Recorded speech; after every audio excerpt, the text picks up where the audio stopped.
Hello and welcome to yet another podcast Pontifications with me, Evo Terra. This is not a podcast. This is me on live video talking about podcasting. I'm recording this show live from Las Vegas at the South Point Hotel and Convention Center, where I am attending a conference. Now, one more thing to note, the audio quality will be different in this episode. I am using an SM93 lavalier microphone that a gracious friend of mine provided to me. Thank you very much, April. I wanted to see how it sounds in a live environment setting, so that's what I'm doing today. But that's not what I'm talking about today. What I am talking about today is how business podcasters can use and build communities. See, the whole reason I'm in Vegas right now is from a guy who's a podcaster.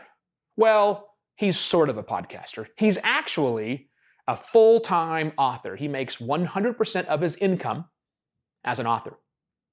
Now, as an author, he is also very, very smart and very good marketer and has decided that early on that he was going to make podcasting the cornerstone of his marketing empire.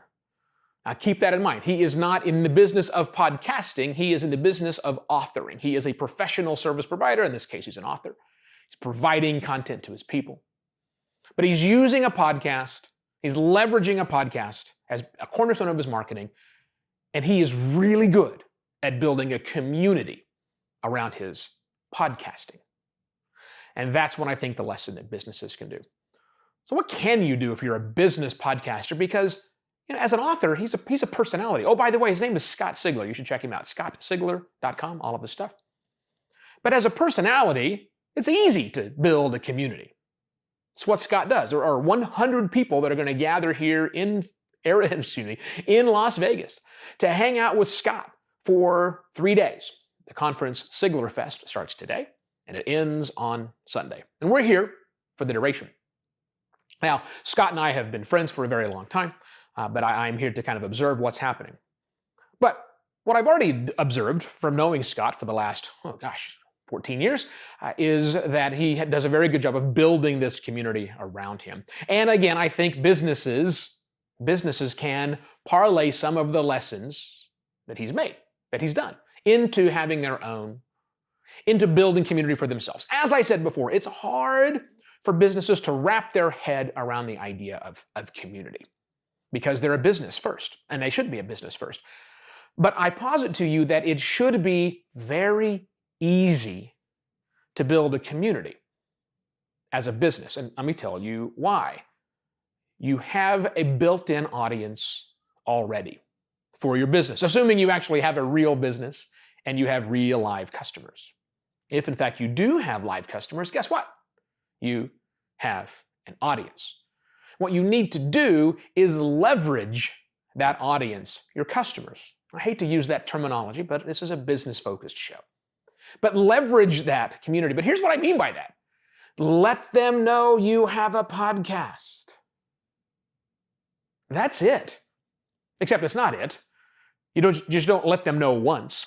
You let them know lots of times that you have a podcast.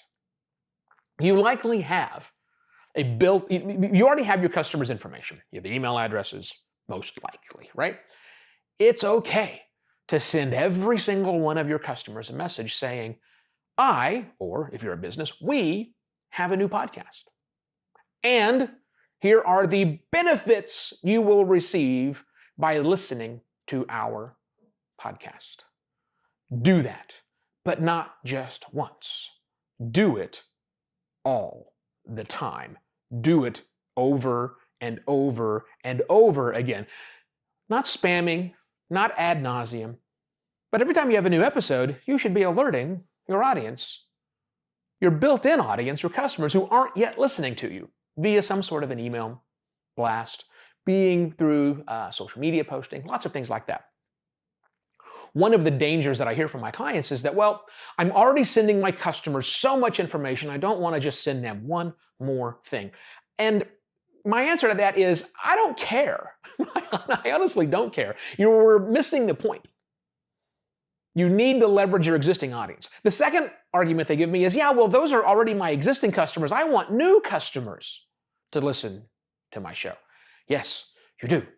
But the lesson you can learn from people who are very good at building communities around their audience, around their show, is that your existing audience, in this case, your customers, will help you spread the message, but they have to know about it first. The more people you tell who are already your customers about your podcast, and the more energized and excited you can make them about your podcast, the more likely they're going to be to share your message. That's why we're all here in Las Vegas. That's why 100 people out of the literally tens of thousands of listeners that Scott has come to Vegas, spend their hard-earned cash to come and hang out with him, is because they love him and they love reading and they love listening to what he has to say. Your customers should be the same thing. They love your products. They love what you have to say. They should love listening to you. And once they do that, they will turn around and spread the message. Not really a secret, it's just an obvious thing to do. Now, I know it's tough to fit it into your existing marketing plans. So again, don't try to shoehorn podcast marketing into your existing business marketing plans. Just incorporate it. It's not shoehorning. It is a valuable piece of content that you need to work into what you're doing. Okay, what if you don't have an email list? I have a couple of customers who aren't big on building email lists for their customers. I get it.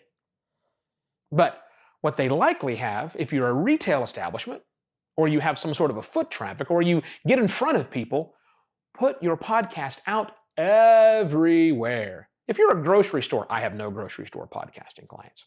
If you're a grocery store and you have a podcast, you put it everywhere. Point of purchase signs all over your store, on your receipts. You have your cashiers trained to say, don't forget, check out the podcast. Oh wait, Trader Joe's probably does that. They have a podcast. They're a grocery store. Put it everywhere. Your customers are your biggest fans. Let them spread the message for you, but you've got to tell them about it. Another trick that you can learn from people like Scott Sigler here, who's great at building community around his podcast, even though his real business is selling books. He doesn't just talk about selling books. He doesn't just talk about his books. He's built personality. He's built, a cult in his particular case, around that idea. You should do the same. If your podcast is all sell all the time, well, that's one thing, it's boring. But your marketing shouldn't be listen. You should be sharing out the little nuggets, the interesting things inside of your day. You're already likely letting your podcast expose aspects of your business people haven't really tapped into, or people don't really understand that behind-the-scenes stuff. Keep doing that. Keep sharing that kind of information, the same stuff that you're using to build your interesting and engaging and not sell podcast. Repurpose that information in other medium where people are having conversations. Done properly, the idea of building a community around a podcast can quickly grow to building a community around a brand, to building a community around your company. And again, you already have a built-in audience that you're probably not leveraging. And those are your customers. How can you do a better job of not only letting your customers know that this thing you have now called a podcast exists, but actively using that information to improve them, to give them something that they want, to either entertain or educate or other pieces. And how can you then take that even further and change all of your marketing to do the exact same thing, where it's really, really valuable content and not just one more buy something from me message. That's the trick, and a podcast can be a great way to start it. If you need help thinking about how your podcast can fit into your overall business plans, contact me. I launch podcasts for businesses and professional service providers. Reach out to me at evo@podcastlaunch.pro. Check out their website, podcastlaunch.pro. I'll be back tomorrow with yet another Podcast Pontifications. Cheers!